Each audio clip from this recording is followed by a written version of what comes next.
नमस्कार मित्रों, general agriculture के यूनिट 1 के पार्ट 1 में आप सभी का स्वागत है। इसमें हम एनवायरनमेंट और इकोलॉजी की बात करेंगे। सबसे पहले हम स्टार्ट करते हैं इकोलॉजी से। इकोलॉजी दो ग्रीक टर्म से मिलके बना है, ओइकोस और लोगोस। ओइकोस का मतलब होता है घर, लोगोस का मतलब होता है स्टडी। तो हम लेमैन लैंग्वेज में बोल सकते हैं कि हम घर की स्टडी कर रहे हैं। अब ये घर किसका है? नेचर का घर। नेचर का घर की स्टडी को हम लेमैन लैंग्वेज में इकोलॉजी बोलते हैं। पर अगर हम इसे टेक्निकली एक्सप्लेन करें तो इसका मतलब होता है एक साइंटिफिक स्टडी किसकी? रिलेशनशिप की। रिलेशनशिप किसका? एक ऑर्गेनिज्म का दूसरे ऑर्गेनिज्म के साथ, या फिर उस ऑर्गेनिज्म का उसकी सराउंडिंग्स के साथ कैसा रिलेशन है, उसकी अगर हम स्टडी करते हैं तो हम उसको बोलते हैं इकोलॉजी। वो रिलेशनशिप पॉजिटिव भी हो सकता है, वो नेगेटिव भी हो सकता है, पर अगर आप उसके बारे में कुछ भी पढ़ रहे हैं तो हम उसे बोलेंगे इकोलॉजी। एक ये टर्म सबसे पहले अर्नेस्ट हैकेल ने 1866 में दिया था, जिसको 1885 में हैंस राइटर ने कॉइन कर दिया। आइए आगे बढ़ते हैं। अभी हमने बात की थी सराउंडिंग की। तो जो इंडिविजुअल है उसका उसकी सराउंडिंग्स के साथ कैसा रिलेशनशिप है, तो वो सराउंडिंग क्या है? एक्चुअली वो सराउंडिंग लिविंग भी हो सकती है, वो सराउंडिंग नॉन लिविंग भी हो सकती है, वो उसको अफेक्ट करेगी। तो किस तरह से उसको अफेक्ट करने वाली सारी सराउंडिंग जो है वो पॉजिटिव है, नेगेटिव है, लिविंग है, नॉन लिविंग है, वो किस तरह से उसे अफेक्ट कर रही है, तो उस सारी सम टोटल को हम बोलते हैं एनवायरनमेंट। वो एनवायरनमेंट का रिलेशनशिप, उसकी सराउंडिंग्स का रिलेशनशिप उस इंडिविजुअल के साथ काफ़ी कॉम्प्लेक्स होता है, क्योंकि एनवायरनमेंट जो है वो कभी भी स्टार्टिंग नहीं होता। तो इसी तरह से उसका वो रिलेशनशिप, वो फंक्शंस, वो सब कुछ चेंज होता रहता है। अब ये जो एनवायरनमेंट है उसके दो कंपोनेंट्स होते हैं, बायोटिक और एबायोटिक। अभी हमने बात की थी बायोटिक मतलब उसके जो लिविंग कंपोनेंट्स हैं, एबायोटिक उसके जो नॉन लिविंग कंपोनेंट्स हैं। बायोटिक कंपोनेंट्स में आ जाएंगे जैसे कि plants, animals, decomposers, parasites, symbionts, man. Non living components में energy, radiation, temperature, wind, fire, gravity, soil, etcetera etcetera, topography. तो इस तरह से बायोटिक और एबायोटिक कंपोनेंट्स जो हैं आपस में इंटरेक्ट करते हैं, उस इंडिविजुअल के साथ इंटरेक्ट करते हैं, और इसी तरह से ये लोग जो है एक अलग तरह से इंटरेक्शन करते हैं, और उससे काफ़ी चीज़ें डिफरेंट वेरी करती रहती है फ्रॉम टाइम टू टाइम। आगे बढ़ते हैं। हम बात कर रहे थे इंडिविजुअल की। तो अब ये जो इंडिविजुअल, ये जो ऑर्गेनिज्म है, ये बेसिक यूनिट है। अब ये बेसिक यूनिट किसकी है ये हमें आगे जाके समझ में आ जाएगा। एक इंडिविजुअल अपनी सराउंडिंग्स के साथ कैसे इंटरेक्ट कर रहा है। अब अगर उसी स्पीसीज़ के उसी टाइम पे बहुत सारे इंडिविजुअल्स हों जो उसी एरिया को कवर कर रहे हों, तो हम बोलेंगे कि ये एक पॉपुलेशन बन गया। एक एरिया में एक टाइम पे एक ही टाइप की स्पीसीज़ अगर हैं तो हम उसे बोलते हैं पॉपुलेशन। पर कोई भी पॉपुलेशन इतनी कैपेबल नहीं है कि वो अकेले सर्वाइव कर ले। वो पॉपुलेशन किसी ना किसी दूसरी पॉपुलेशन पे डिपेंड करेगी ही, किसी ना किसी चीज़ के लिए। तो अगर बहुत सारी पॉपुलेशंस आपस में एक दूसरे के साथ इंटरेक्ट कर रही हैं तो हम बोलेंगे कि वो एक कम्युनिटी फॉर्म कर रहे हैं। वो कम्युनिटीज़ दो टाइप की हो सकती हैं, मेजर कम्युनिटीज़ और माइनर कम्युनिटीज़। मेजर कम्युनिटीज़ वो लार्ज कम्युनिटीज़ हैं जो सन के ऊपर डायरेक्टली डिपेंड करती हैं अपनी नीड्स के लिए। एनर्जी नीड्स बेसिकली सबसे ज़्यादा इंपॉर्टेंट, और कोई नीड नहीं होती। उसके बाद आती है माइनर कम्युनिटीज़ जो कि डायरेक्टली सन पे डिपेंड नहीं करती, जैसे कि डिकम्पोजर्स, या हम बोल सकते हैं कि जैसे कि लाइकेंस। एक एग्जांपल ले लेते हैं एक छोटी सी इकोसिस्टम का। जैसे कि हम बोलते हैं कि काऊ डंग है, उसके ऊपर एक लाइकेन ग्रो कर रहा है, तो वो डायरेक्टली सन के ऊपर डिपेंड नहीं कर रहा है, वो काऊ डंग पे डिपेंड कर रहा है। उसमें उस काऊ डंग में अपने आप में काफ़ी सारे माइक्रोब्स हैं, जो माइक्रो ऑर्गेनिजम्स हैं, वो अपने आप में उनकी अपनी खुद की छोटी छोटी सी पॉपुलेशंस हैं। तो हम इस तरह से ये नहीं बोल सकते कि वो कहीं सन पे डायरेक्टली डिपेंड कर रहा है, नहीं, वो डिपेंड कर रहा है एक काऊ डंग के ऊपर। तो वो माइनर कम्युनिटी है, और ये जो छोटी छोटी कम्युनिटीज़ होती है इनको बोलते हैं सोसाइटीज़। तो इस तरह से ये सारी कम्युनिटीज़ जब बाहर के सराउंडिंग एनवायरनमेंट के साथ उस एरिया, उस लैटिट्यूड, लॉन्गिट्यूड, उस जगह पे एक पर्टिकुलर जगह पे एक पर्टिकुलर वेजिटेशन में होती है, तो हम उसको बोलते हैं इकोसिस्टम।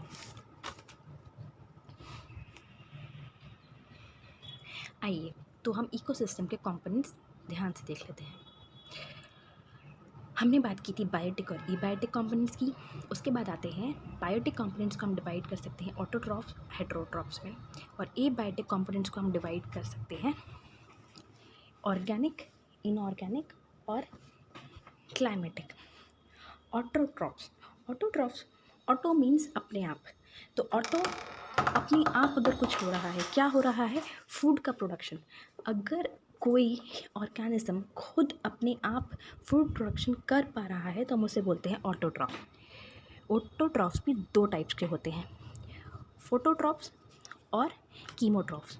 फोटोट्रॉफ्स वो होते हैं, वो ऑर्गेनिजम्स हैं जो कि अपना खाना फोटोसिंथेसिस के थ्रू बना रहे हैं, जैसे कि ग्रीन प्लांट्स। और कीमोट्रॉफ्स वो ऑर्गेनिजम्स होते हैं जो कि अपना खाना कीमोसिंथेसिस के थ्रू बनाते हैं, जैसे कि कीमोसिंथेटिक बैक्टीरिया। उसके बाद हेटेरोट्रॉफ्स भी हम तीन टाइप से डिफाइन कर सकते हैं, होलोजोनिक, सैप्रोफाइट एंड पैरासाइट। होलोजोनिक वो हेटेरोट्रॉफ्स होते हैं जो कि अपने मुंह से खाना लेते हैं, वो च्यू करते हैं, वो खाते हैं। तो दे लाइक उसमें हर्बीवोर्स हो गए, कार्निवोर्स हो गए, ऑमनीवोर्स हो गए। जबकि सैप्रोफाइट्स वो होते हैं जो कि डेड और डिकेइंग टिश्यू के ऊपर सॉल्यूशन के फॉर्म में खाने को एब्जॉर्ब करते हैं, तो वो सैप्रोफाइट्स हो गए। और पैरासाइट्स जो किसी दूसरे ऑर्गेनिज्म के ऊपर डिपेंड करते हैं, उसके प्रोटोप्लाज्म से खाने को प्रोटोप्लाज्म से को कंज्यूम करते हैं एज फूड, तो वो हो गए लाइक फंजाई, बैक्टीरिया, तो वो हो गए हमारे पैरासाइट्स। सो एबायोटिक कंपोनेंट्स में अगर हम बात करें तो इनऑर्गेनिक लाइक हमारे मिनरल्स हो गए, गैसेस हो गई। ऑर्गेनिक में हमारे प्रोटीन्स, लिपिड्स, कार्बोहाइड्रेट्स, फैट्स हो गए। और क्लाइमेटिक में light, temperature, water, rainfall, humidity, ये सब आ जाता है। यहाँ पे एक टर्म आता है स्टैंडिंग स्टेज, तो उसमें इसका मतलब होता है कि जितने एबायोटिक कंपोनेंट्स हैं, जो जितने भी एबायोटिक कंपोनेंट्स प्रेजेंट है इकोसिस्टम में उस टाइम पे, तो हम उसको बोलते हैं स्टैंडिंग स्टेज, स्टैंडिंग क्वांटिटी। आगे बढ़ते हैं। हमने बात की थी अभी इकोसिस्टम की, तो इकोसिस्टम भी दो टाइप का होता है, आर्टिफिशियल और नेचुरल। आर्टिफिशियल इकोसिस्टम आपने देखा ही होगा, जैसे pond, cropland, garden, well, plantation. अब ये सब हमने खुद बनाए हैं, मतलब मैन मेड जो भी हैं, तो ये हो गए आर्टिफिशियल। उसके बाद आता है नेचुरल इकोसिस्टम। नेचुरल इकोसिस्टम भी दो टाइप का होता है, टेरेस्ट्रियल और एक्वाटिक। टेरेस्ट्रियल जो लैंड पे है, एक्वाटिक जो पानी में है। लैंड पे टेरेस्ट्रियल इकोसिस्टम में जैसे कि फॉरेस्ट आ गए, ग्रासलैंड हो गए, डेजर्ट, टुंड्रा, पोलर, तो ये सब हमारे टेरेस्ट्रियल इकोसिस्टम्स हैं। एक्वाटिक इकोसिस्टम में मैराइन और फ्रेश वाटर इकोसिस्टम्स आ जाते हैं। तो टेरेस्ट्रियल इकोसिस्टम में अगर हम जैसे बात कर रहे हैं फॉरेस्ट की, तो फॉरेस्ट में हमारे काफ़ी टाइप के फॉरेस्ट आ सकते हैं। ट्रॉपिकल फॉरेस्ट आ गए, tropical rain forest, tropical deciduous forest, tropical temperate deciduous forest, conifers, alpines, taiga, right. उसके बाद आ गया हमारा ग्रासलैंड्स में हमारे डिफरेंट टाइप के ग्रासलैंड्स हमारे डिफरेंट एरियाज़ में है। तो लाइक पैम्पाज है अर्जेंटीना में, prairies of North America, steppes Eurasia के, सवाना ट्रॉपिक्स में। डेजर्ट्स में हमारा जैसे सहारा डेजर्ट आ गया नॉर्थ अफ्रीका में, कालाहारी साउथ अफ्रीका का, थार डेजर्ट राजस्थान का हमारा इंडिया में, Atacama desert South America, Gobi desert Mongolia का। तो इस तरह से हमारे ये टेरेस्ट्रियल इकोसिस्टम क्लासिफाई हो जाता है। एक्वाटिक इकोसिस्टम में भी दो टाइप के आते हैं, मेरीन और फ्रेश वाटर।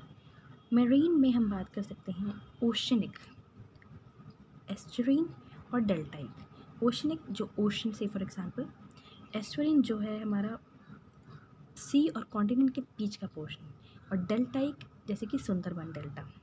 तो जब रिवर डेल्टा फॉर्म करती है वहाँ पे भी एक इकोसिस्टम बन जाता है। यहाँ पे एक और टर्म आएगा जो सुंदरबन को डिफाइन करता है, वो मैं आगे बात करूँगी उसके बारे में। उसके बाद आता है हमारा फ्रेश वाटर इकोसिस्टम भी दो टाइप का होता है, स्टैंडिंग फ्रेश वाटर और दूसरा फ्रेश वाटर होता है रनिंग। स्टैंडिंग फ्रेश वाटर में हमारा आ गया जैसे कि लेक या पॉन्ड, और रनिंग फ्रेश वाटर में आ जाता है हमारा जैसे कि रिवर या स्प्रिंग। तो अभी तक हमने जैसे इकोसिस्टम की बात की, इसके बाद एक बहुत इंपॉर्टेंट टर्म है जिसका मतलब है जो है इकोटोन। इकोटोन का मतलब क्या होता है? इकोटोन दो डाइवर्स इकोसिस्टम्स के बीच का एरिया होता है। लाइक अगर हमारे जैसे कि हम एग्जांपल दे सकते हैं इसमें मैंग्रोव फॉरेस्ट का, जैसे कि हमारे सुंदरबंस है, वो दो तरीके के इकोसिस्टम के बीच में है। एक तो मराइन इकोसिस्टम और दूसरा है टेरेस्ट्रियल इकोसिस्टम। तो टेरेस्ट्रियल और मराइन इकोसिस्टम के बीच का जो एरिया है, लाइक से फॉर एग्जांपल हमारा मैंग्रोव फॉरेस्ट, तो ये हमारा इकोटोन वाला रीजन होता है। ये जो रीजन होता है इसमें बायोडाइवर्सिटी काफ़ी ज़्यादा होती है, और ऐसा भी हो सकता है कि इसकी अपनी खुद की अलग स्पीसीज़ हो जाए। इस इकोटोन का एक और काफ़ी इंपॉर्टेंट फीचर होता है जिसे बोलते हैं हम एज इफ़ेक्ट। एज इफ़ेक्ट मतलब कि इकोटोन वाले रीजन में क्योंकि एक इकोसिस्टम और दूसरे इकोसिस्टम के एज पे काफ़ी सारी स्पीसीज़ आ रही हैं, तो होता क्या है कि यहाँ पे डाइवर्सिटी काफ़ी बढ़ जाती है, पॉपुलेशन डेंसिटी काफ़ी ज़्यादा हो जाती है। दोनों जोन्स के कंपैरिजन में जो बीच का जो ये एरिया है, यहाँ पे पॉपुलेशन डेंसिटी काफ़ी ज़्यादा हो जाती है। इसको हम बोलते हैं एज इफ़ेक्ट, और ये कहाँ पाया जा रहा है? इकोटोन्स में। इसके बाद एक और काफ़ी इम्पॉर्टेंट टर्म आता है निच, NICHE। निच एक्चुअली एक यूनिक फंक्शनल रोल या क्या प्लेस है उस स्पीसीज़ की इकोसिस्टम में, उसको बोलते हैं। इसमें हम उसके सारे फिज़िकल, केमिकल, बायोलॉजिकल पैरामीटर्स को बात करते हैं जो उसको रहने के लिए या करने के लिए ज़रूरी है। तो वो जो निच है वो उसकी जो इम्पोर्टेंट, जो एग्जैक्ट जो उसका यूनिक फंक्शनल रोल है उसको बोलते हैं निच किसी का। निच जो है काफ़ी टाइप्स का हो सकता है। हैबिटेट निच, रिप्रोडक्टिव निच, फिज़िकल केमिकल निच, फूड निच। मतलब कि हैबिटेट निच मतलब वो कहाँ रहता है, फूड मतलब वो क्या खाता है, किस चीज़ पे डिपेंड करता है, तो वो सब एकदम यूनिक सी चीज़ें हो जाती हैं। रिप्रोडक्टिव निच, कैसे और कहाँ वो रिप्रोड्यूस कर रहा है और कब कर रहा है। फिज़िकल केमिकल निच, वो क्या उसको लैंडस्केप, क्या ह्यूमिडिटी, क्या टेम्परेचर चाहिए उसको, क्या क्या और दूसरी रिक्वायरमेंट्स हैं। तो इस तरह से हम बात कर सकते हैं इकोसिस्टम। इकोसिस्टम के बाद हमने बात की निच की और हमने बात की इकोटोन की।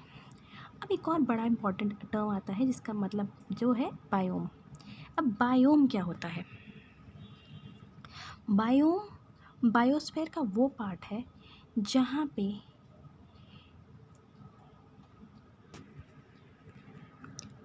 क्लाइमेट, वेजिटेशन, एनिमल लाइफ और सॉइल टाइप एक ही टाइप की होती है और वो अपने आप में इंटरेक्ट करता है। सो कोई भी दो बायोम एक जैसे नहीं होते। तो हमारा जो एक इकोसिस्टम है वो बायोम का पार्ट है। वो मतलब अलग अलग टाइप के इकोसिस्टम्स जो हैं वो बायोम को फॉर्म करते हैं, और वो बायोम आगे जाके बनाता है बायोस्फीयर। तो बायोस्फीयर में आ जाता है हमारा एटमॉस्फेयर, हाइड्रोस्फीयर, सब कुछ आ जाएगा। और जबकि जो हमारा बायोम है वो टेरेस्ट्रियल इकोसिस्टम है। टेरेस्ट्रियल इकोसिस्टम्स के अलग अलग पार्ट्स हैं। अब उसमें अगर हम हाइड्रोस्फीयर भी जोड़ दें और एटमॉस्फेयर भी जोड़ दें तो वो बन जाएगा हमारा बायोस्फीयर। तो हमारे बायोम्स काफ़ी डिफरेंट टाइप्स के हो सकते हैं, जैसे कि tundra, taiga, temperate deciduous forest, tropical rain forest, savanna, grassland, desert, ये सब हमारे क्या हो गए? बायोम। इन सब जगहों का फ्लोरा फौना काफ़ी अलग होता है और ये एक ही टाइप के मतलब एरिया पे पाया जाता है। लाइक से फॉर एग्जांपल जो टुंड्रा है, जो पोल्स हैं उसके आसपास का जो नॉर्थ और साउथ एरिया है वहाँ पे पाया जाएगा। टाइगा जो है northern Europe, Asia, north America. और इन सब की स्पीसीज़, प्लांट्स की और एनिमल्स की काफ़ी अलग हैं और वो सिर्फ वहीं पे पाई जाती हैं, उसके अलावा वो इधर उधर नहीं होती। तो इस तरह से हम बात कर सकते हैं। तो ये सारे जो हो गया हमारा बायोम और बायोस्फीयर हमने बात की कि एटमॉस्फेयर, लिथोस्फीयर, हाइड्रोस्फीयर जो बनाता है वो उन सब का जो जहाँ पे लाइफ एग्जिस्ट कर रही है इन सब के बीच में, that is biosphere. So this is all about the different levels of ecology, level of organization of ecology. अब हम बात में करते हैं, आगे चलते हैं एनर्जी फ्लो के बारे में। एनर्जी फ्लो क्या होता है? एनर्जी फ्लो इकोसिस्टम में अगर हम बात करें तो सबसे ज़्यादा एनर्जी इकोसिस्टम में, क्या पूरे सोलर सिस्टम में एनर्जी का सिर्फ एक ही सोर्स है जो है सन। तो सन प्रोवाइड करता है एनर्जी अर्थ पे, प्लांट्स को प्रोवाइड करता है। Plants they are the producers, वो प्रोड्यूस करते हैं, दे प्रोड्यूस फूड, और जिसको कंज्यूमर्स और डिकम्पोजर्स यूज़ करते हैं। कंज्यूमर्स कंज्यूम करते हैं and then when the consumers die, decomposers उन पे फीड करते हैं। सो इस पूरे प्रोसेस में होता क्या है, जब सन से एनर्जी आती है तो सन की जो एनर्जी है वो यूनी डायरेक्शनल है। वो ऐसा नहीं, क्योंकि एनर्जी सन से ही आ रही है, नीचे से ऊपर नहीं जा सकती, वो सिर्फ एक ही तरफ से चलेगी। सन से, प्रोड्यूसर से, कंज्यूमर से, डिकम्पोजर से होते होते फिर दोबारा ये साइकिल पूरा एनर्जी और न्यूट्रिएंट का साइकिल उसकी वजह से बनता जाएगा। तो किस तरह से एनर्जी आती है, इस एनर्जी के ट्रांसफॉर्मेशन को हम बोलते हैं बायो एनर्जेटिक्स। दूसरा एक काफ़ी इंपॉर्टेंट टर्म आता है यहाँ पे, लिंडमैन्स 10% लॉ। लिंडमैन ने बोला कि ओनली 10% एनर्जी जो एंटर कर रही है पर्टिकुलर ट्रॉपिक लेवल में, वही ट्रांसफ़र होती है नेक्स्ट ट्रॉपिक लेवल पे। जितनी एनर्जी आ रही है सिर्फ उसका 10% ही ट्रांसफ़र होती है, 90% एनर्जी जो है वो लॉस हो जाती है। अब कहाँ जाती है वो? रेस्पिरेशन लॉस में जा सकती है, हीट लॉस में जा सकती है। तो इसी तरह से वो केमिकल एनर्जी, मैकेनिकल एनर्जी और हीट एनर्जी की फॉर्म में रिलीज़ हो जाती है। तो ये था हमारा लिंडमैन का 10% रूल। उसके बाद एक बहुत मज़ेदार चीज़ है यहाँ पे, इकोलॉजिकल पिरामिड। अब क्योंकि हमारी एनर्जी जो है लूज़ कर रहे हैं हर ट्रॉपिक लेवल पे, इसलिए सबसे ज़्यादा एनर्जी कहाँ होगी? जो है सबसे ज़्यादा प्राइमरी कंज्यूमर्स, उनके पास सबसे ज़्यादा होगी। तो अब अगर हम इस चीज़ को बताना चाहें, ग्राफिकली बताना चाहें, तो हम कैसे बताएंगे? हम इसको बताएंगे इकोलॉजिकल पिरामिड में। तो इकोलॉजिकल पिरामिड का मतलब होता है कि हम ग्राफिकली इंडिकेट कर रहे हैं इकोलॉजी के पैरामीटर्स को अलग अलग ट्रॉपिक लेवल पे एक इकोसिस्टम में। ये सबसे पहले डेवलप किया था चार्ल्स एल्टन ने 1927 में। Actually I am very sorry, यहाँ पे 27 है, इट्स नॉट 72। सो 1927 में चार्ल्स एल्टन ने इस कॉन्सेप्ट को सबसे पहले डिफ़ाइन किया था। तो यहाँ पे सबसे पहला पिरामिड जो आता है वो है पिरामिड ऑफ एनर्जी। एंड सबसे इम्पॉर्टेंट चीज़ है कि पिरामिड ऑफ एनर्जी हमेशा अपराइट होता है। पिरामिड ऑफ एनर्जी अपराइट क्यों होता है? क्योंकि एनर्जी हर ट्रॉपिक लेवल पे डिक्रीज़ होती है, प्राइमरी कंज्यूमर से सेकेंडरी कंज्यूमर से टर्शियरी कंज्यूमर पे जाते जाते पिरामिड ऑफ एनर्जी अपराइट ही रहेगा क्योंकि एनर्जी डिक्रीज़ हो रही है। सेकंड आता है हमारा pyramid of number. Pyramid of number है अलग अलग ग्रासलैंड अलग अलग इकोसिस्टम्स के लिए पिरामिड ऑफ नंबर डिफरेंट हो सकता है। लाइक ग्रासलैंड और एक्वाटिक इकोसिस्टम में इट इज़ अपराइट, जबकि पैरासिटिक इकोसिस्टम में ये इन्वर्टेड है। सो ग्रास नंबर मतलब नंबर ऊपर कम हो रहा है जैसे जैसे आप प्रोड्यूसर से कंज्यूमर से, प्राइमरी कंज्यूमर से, प्रोड्यूसर से कंज्यूमर से टॉप कंज्यूमर्स तक पहुंच रहे हैं, तो नंबर कम हो रहा है। लाइक बहुत सारा ग्रास है, उस पर थोड़े से रैबिट्स फीड कर रहे हैं, फिर उन कुछ रैबिट्स पे एक दो वुल्स फीड कर रहे हैं, फिर उन एक दो वुल्स पे एक बड़ा लायन फीड कर रहे हैं। सो से तो ग्रासलैंड इकोसिस्टम में हमेशा पिरामिड ऑफ नंबर कम होता है ऊपर जाते जाते। तो ये ये इस तरह से चलता है। एक्वाटिक इकोसिस्टम में भी अपराइट है, और जैसे एल्गी, डायटन्स, प्लैंक्टन ज़्यादा हैं, स्मॉल फिश थोड़ी कम है उनसे, और बर्ड्स और भी कम हैं जो फ़िश खाती है। तो इस तरह से एक्वाटिक इकोसिस्टम में भी अपराइट है।